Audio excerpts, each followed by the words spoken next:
नेपालमा एउटा यस्तो दौड सुरु भएको छ जुन हामीले पहिले कहिले देखेका थिएनौं। यो दौड हो प्रधानमन्त्रीको कुर्सीको लागि। तर यसपटक खेलका नियमहरू पूरै फेरिएका छन्। हाम्रो ज्ञानमा यहाँहरूलाई स्वागत छ। आज हामी यही रोमाञ्चक दौडको गहिराईमा पुगेर विश्लेषण गर्दैछौँ।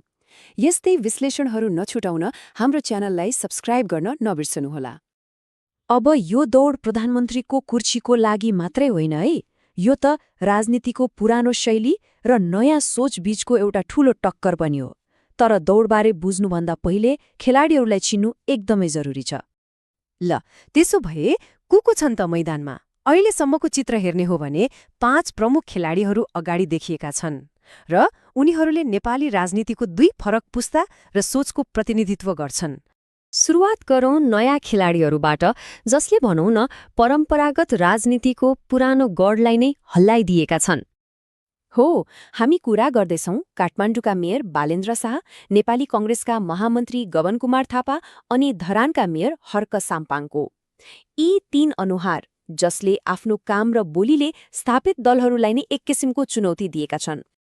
तर मैदानमा नयाँ खेलाडी मात्रै छैनन्, त्यहाँ छन् राजनीतिको हरेक दाउपेच जानेका, दशकौं अनुभव बोकेका पुराना हस्तीहरू पनि।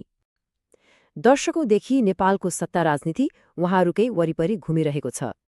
ल, खेलाडीहरू त चिन्यौं, तर के कुराले चाहिँ यो दौडलाई यति खास, यति ऐतिहासिक बनाएको छ त? आउनुहोस्, अब यसको सबैभन्दा महत्त्वपूर्ण पाटोतर्फ लागौं।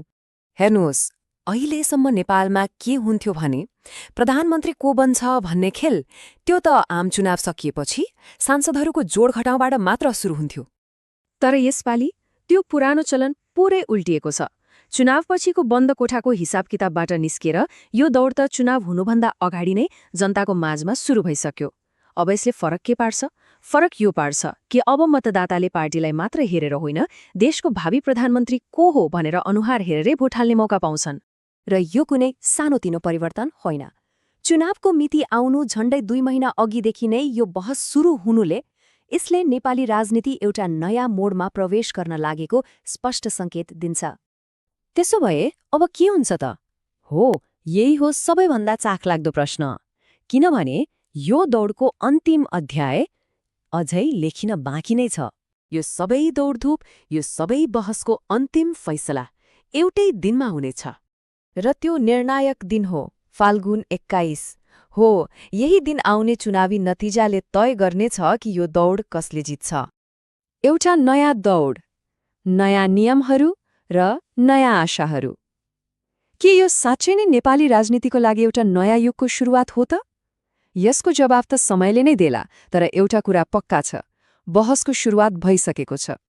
यस्तै गहिरो र अर्थपूर्ण विश्लेषणका लागि हाम्रो ज्ञानसँग जोडिनुहोस्। हाम्रो च्यानललाई सब्स्क्राइब गर्नुहोस्। आजको लागि यति नै, धन्यवाद।